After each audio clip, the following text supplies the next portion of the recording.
Thank you very much. Councilmember Marin.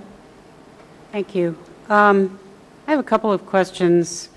Well, first of all, as to the specifics that you just said, the things that you said you were going to do about the problem, when are we talking about having those in place, since we're coming up into the fall and winter here? The fault indicator should be installed by the end of the month. And then, as I said, I need the loads to come up a little bit so that I can, when I put an infrared gun on connections, I can see heat. When we talk about loads coming up, just for a little bit clarification on that, do we mean like when the air conditioners are maybe running less, that there's less electricity demand? Think of your own utility usage. As you go into winter, your bills, your usage goes up, and our loads also follow that same shape. So when those loads come up, they heat the cables up more, all within their operating limits. But if I've got a component beginning to fail, if I put a heat gun on it, it starts to show heat relative to its neighboring components. So I'm able to see things that I really maybe couldn't see today if I was out there on a lightly loaded day. So, Councilmember Marin, did you have a follow-up question? Not to that specifically, but I'm just curious in general. Logically, I would think that underground cables would be more secure. And I've wondered, ever since I moved here, why it is that it seems like we're out of power more often than surrounding communities that have above-ground cable. And I don't know, Councilmember Coffey may have more knowledge about this than I do, since I wasn't around at the time, but I was kind of assuming that they made it a prerequisite that the cables be underground because it would be more secure. It's sounding like maybe it's not so much. That's the one thing I'd like to know about. And the other thing is, about the length of time and the maintenance. It sounds like maybe underground cable is actually worse than above ground cable for keeping them maintained. I mean, if we're not that old of a community, why are we having this many power outages? that's why, okay, so I'll try to hit all three of those. I think you had three questions there. Number one was the maintenance on the cables, and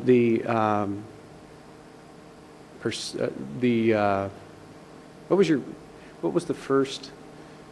The security of underground versus above ground, and why it takes so long to get it back on when we've got underground cable.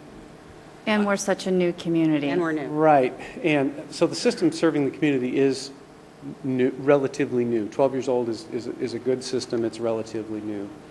As you start to go backwards toward the source where power comes from, it's overhead somewhere. And so, but the undergrounding tends to be more reliable in windstorms and locally, and it tends to be an aesthetic feature that communities enjoy. So there's that balance. However, the underground there's a lot of components and many more connectors that you have to put in place to establish that system. And for instance, switch cabinets that we have that allow us to switch and reroute power often get rats up in them. They like the warmth in the winter, and they'll get up there and they'll short them out, and the cabinet will burn up. And so we have rodent problems in other areas of the company. They'll get squirrels in them. We had a underground 115,000 volt that a rat chewed through in Tukwila and created a major outage to many substations. So you're putting things that are in the air, and granted, trees are a problem for us here in the Northwest. With the friendly overhead power lines and trees, there's a natural conflict with our weather.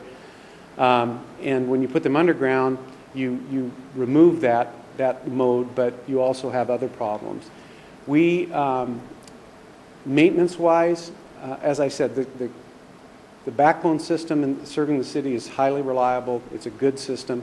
Since 2006, we've had this outage, and there was an outage. There's 3 outages. One was a train derailment that affected this entire area. Then one was a switch cabinet failure. Other than that, it's pretty.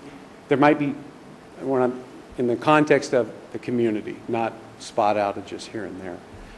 We spend about $15 million a year replacing cable that is at This is a different type of cable, but it's our more distribution cable, serving residential developments, and it's not core backbone in what I'm talking about, cable. But it's 30, 35 years, and we track the failures on that, and we begin to replace that, and we spend about $15 million a year replacing that and restoring that to a better reliability state. So undergrounding does not send those problems away.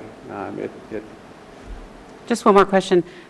How do you establish a priority order when you've got a major outage and you're going from community to community? Because, it may just be an anecdotal impression, but it seemed to me when we did have major outages that there were places that had above ground cable and that I would have thought would have taken longer to get online, that were farther out into the hinterlands, that were already online way before we were. So it struck me as a bit odd. We think of it from a system point of view. We want to bring if our transmission grid's down, we want to bring all our transmission system back because that has the highest density of customers attached to it. Once we get our transmission reestablished, we bring our feeder backbones back on, reestablish our substations. And once we get our substations reestablished, we reestablish the backbone circuits coming out of those substations. So it may appear that certain places are getting power sooner than others, but it's really a function of the majority, the higher level of system that we can restore to restore the highest number of customers is the priority that we establish. So it's bringing the maximum customers on as quickly as possible. So that kind of sounds like what I suspected, which is that perhaps communities like ours that are smaller might get bumped to the back of the line. No. I would say not. Okay. I can assure you not. Thank you. Councilmember Westman. Yes, thank you for your presentation, very informative. The part of DuPont that was affected by the last blackout occurred west of Center. So my question is, how many connectors do we have that encompasses DuPont?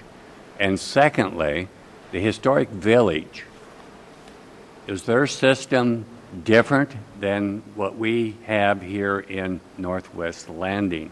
And if so, what is that difference and what can their expectations be? I don't, first of all, how many connectors? There's I don't know the exact number, but there's quite a few, because you manufacture a cable, it comes on a reel, and when you connect it to something, you have to have a connector there, and you have to, that connector has to do its job. Every time you come into a green switch can, you have a connector for every one of the three phases in, every one of the three phases out, and so there's many connectors in this system. That said, the connectors are highly reliable. It's oftentimes this one will fail. I don't suspect you'll see another failure down here for a very long time. We're going to put some heat on it to see if that statement stands. Historic Village, it's not that different from anything else. It's our standard system. It's looped. It's got good quality materials in it. The quality of workmanship's there, and then we just deal with the one-offs. So. Did you have a follow-up question? Any other council comments? Questions for Mr. Zeller? Councilmember Marin? I just want to say that although I've been frustrated by the power outage situation in the town, I appreciate that you're doing something about it. And thanks for coming to tell us about it. We do monitor, and we do take proactive measures whenever we can and wherever it's appropriate. One other item, I'm going to ask staff to get with Mr. Zeller and make sure that we have phone numbers for communication. During the power outage, I will say personally, I was up the whole time, all night long, fielding phone calls, Facebook, emails, people that did have email without power through their BlackBerry. So it'd be nice to have a consistent message that we can share with the community when and if this is to happen again. At Puget, we're going to be, yes, and we'll be happy to provide that. We're also outreaching coming into the storm season about the many ways that you can contact us now with the technology. We're actually twittering information out to people, and there's exchanges there. We're putting information out there regarding community outages and things like that. So there's different streams of communication for the people's interest in the, whatever communication style they're interested in. Excellent. Our staff will contact you because as of yesterday, we could be followed on Twitter as well. So that will be very helpful. Thank you very much. Thank you. Have a good evening.